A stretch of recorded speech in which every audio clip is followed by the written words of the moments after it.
kasih. Assalamualaikum warahmatullahi wabarakatuh.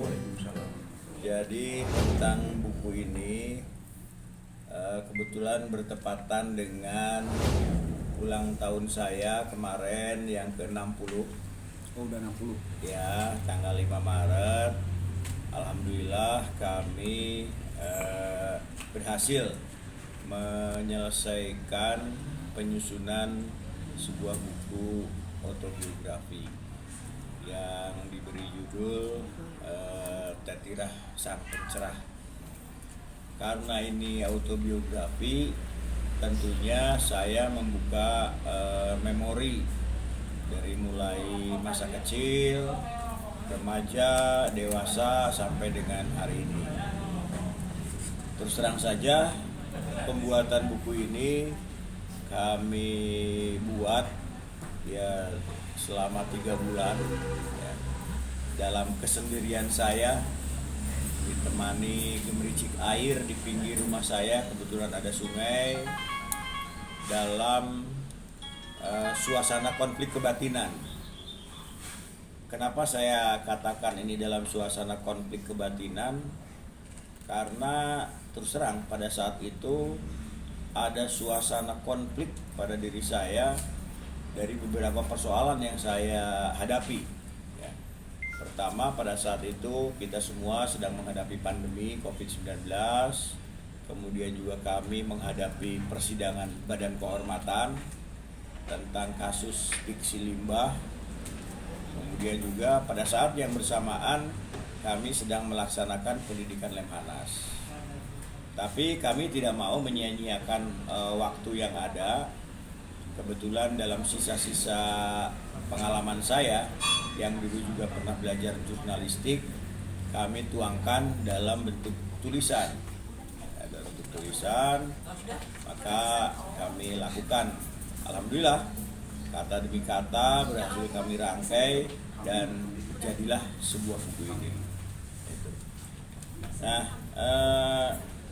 pembuatan buku ini memang saya tidak sendirian ya. Saya dibantu oleh Dr. Niknik M. Kuntarto dan Saudara Randi Ramdiana, dia seorang dosen dan pakar bahasa, dan beliau juga sama-sama, 2 orang ini novelis. Jadi membantu saya untuk mengedit menjadi editor buku. Alhamdulillah kemarin bertepatan dengan hari ulang tahun saya tanggal 5 Maret ya, kita meluncurkan buku ini ya. Dan dalam kesempatan ini juga saya mohon maaf kepada teman-teman wartawan, tidak sempat mengundang karena memang ya terbatas. Kita kan juga terikat oleh protokol kesehatan ya.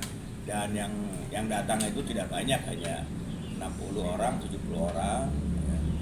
Hadir juga Pak Bupati, Pak Wakil Bupati, Pak Sekda dari unsur pemerintahannya, kemudian juga Ketua Majelis Ulama. Kemudian hadir juga di sana Profesor Dr. Igede Panca Astawa. Dia seorang guru besar Fakultas Hukum yang selama ini banyak membantu saya melakukan konsultasi-konsultasi hukum yang sedang saya hadapi tentang Diksi Limbah itu tadi. Juga tentunya 2 orang editor, Dr. Niknik M. Kuntarto dan Randi Ramdiana. Gitu. Apa yang memotivasi saya membuat buku? Ya saya mengutip dari dari seorang sastrawan besar, Pramudia Anantatur ya. Sepandai-pandai atau setinggi langit dia punya pengalaman, kalau dia tidak menulis buku maka akan hilang dari masyarakat dan sejarah. Maka bukan berarti saya mempunyai kemampuan atau tinggi ilmunya, tidak, tapi yaitu untuk ya anak cucu di kemudian, barangkali mudah-mudahan buku ini bisa ada manfaat.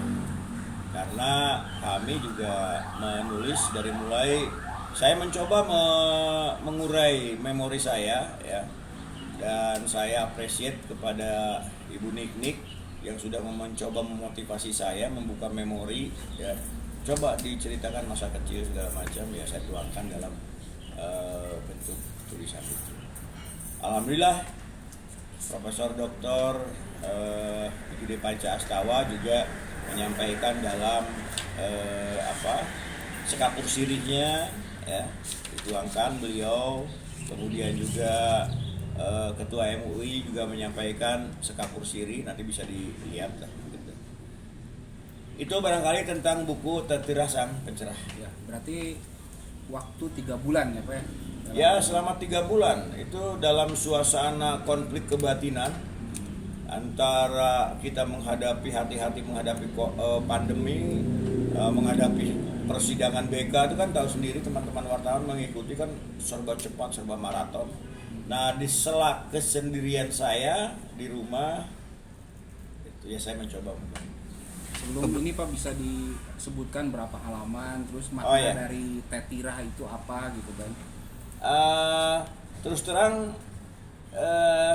ini yang membuat judul ini Ibu Nik ya, editor. Karena ini perjalanan, maka beliau membuat judul Tertirah. Tertirah itu perjalanan. Perjalanan. Buku yang dicetak itu sebanyak 150 halaman, ya. Terdiri dari perjalanan sejarah, kemudian ada testimoni dari beberapa orang, terutama orang-orang terdekat saya, testimoni. Dan buku ini sudah masuk di Perpustakaan Nasional, sudah terdaftar di ISBN. Bisa diceritakan sedikit Pak? Tadi sekilas sih kan perjalanan itu Pak Jul sebelum jadi ketua dewan itu pernah jatuh miskin seperti itu. Ya, dalam buku ini diceritakan. Saya sendiri sebetulnya lupa. Kebetulan editor mewawancarai kakak saya, menanyakan tentang masa kecil saya. Saya itu lahir dan sebetulnya dari milieu atau dari situasi elit, ya. Hanya ekonomi saya tidak elitis. Gitu. Bahkan saya lahir itu di Jalan Rangga Malela, di Jalan Dago Bandung, itu bersampingan dengan Profesor Dr. Basari, itu orang tuanya Ainun Habibi. Di sana kan banyak Belanda itu ya, Chinese. Tapi ekonomi saya tidak sebagus mereka, karena orang tua saya pernah di PHK. Ya. Kemudian kehidupan masa kecil saya hanya ditopang oleh seorang ibu, ya, dari pegawai negeri sipil yang ya pas-pasan. Saya pernah diusir dari satu kontrakan ke kontrakan yang lainnya, dan ini diingatkan oleh kakak saya waktu di Jakarta. Diusir dari satu kontrakan ke kontrakan yang lain, kemudian sampai akhirnya kelas 3 SD saya harus, kata mamah saya, udah kamu sekolah di Kuningan aja. Diusirnya kenapa? Ya karena mungkin pada waktu itu pas-pasan belum bayar perpanjangan kontrakan, mungkin ya. PNS dulu gajinya belum besar ya? Belum besar. Dan itu oleh mama saya. Berarti itu untuk dijual umum kan Pak? Iya, dijual umum, tapi baru di Jakarta. Di endorse oleh ya, teman-teman saya di Jakarta, di Kuningan. Gitu. Itulah tentang Tertirah Sang Pencerah. Dan ada 20% dari buku ini karena pengalaman yang terberat bagi saya adalah kasus yang kemarin tentang diksi limbah. Oh, limbah terberat. Ada ya. Untuk harga gimana Pak? Aduh, saya nggak tahu ini harga, karena ini ada produsernya sendiri untuk buku cetaknya. ini, cetaknya. Saya tidak tahu harga bukunya berapa.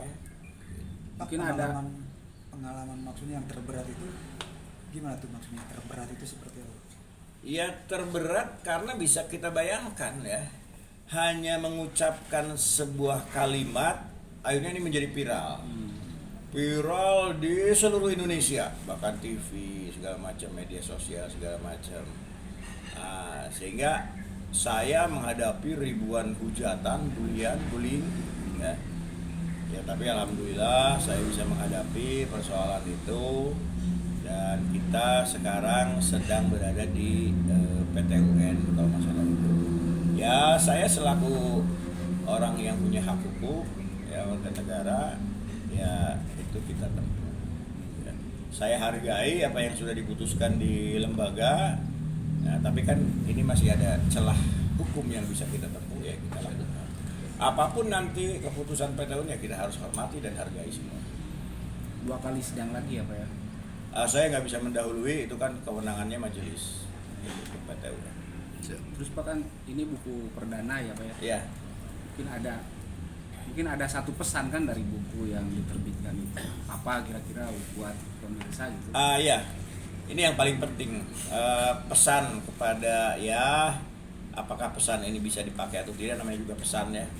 Gitu, bahwa setiap orang itu tidak mungkin tidak mendapat masalah, ya. Tapi masalah itu ya harus dihadapi dengan tenang, ya. Ya saya belajar dari, karena saya orang politik ya, saya belajar dari ketua umum saya bahwa di politik itu harus mempunyai kesabaran revolusioner. Nah, jadi kesabaran revolusioner dan pantang menyerah. Nah, dan itulah yang saya lakukan. Ya, menghadapi ini semua bukan berarti saya tak kabur atau apa, tapi saya percaya dengan keyakinan. Ini kan viralnya itu kan sepotong-sepotong orang memaknai. Ada yang mengatakan bahwa saya menuduh santri itu limbah, sampai ada tagar saya santri bukan limbah, intinya, dan lain sebagainya. Padahal tidak sekonyol itu saya bicara. Tidak bermaksud ke sana ya? Ya, tidak ada bermaksud ke sana. Kemudian Pak Ketua, Dan saya tuangkan dalam buku ini. ada ya? Ada. Kemudian ini kita kan sudah keluarga.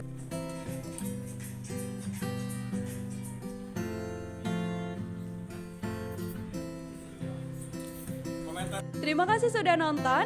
Jangan lupa like, subscribe, dan share ya.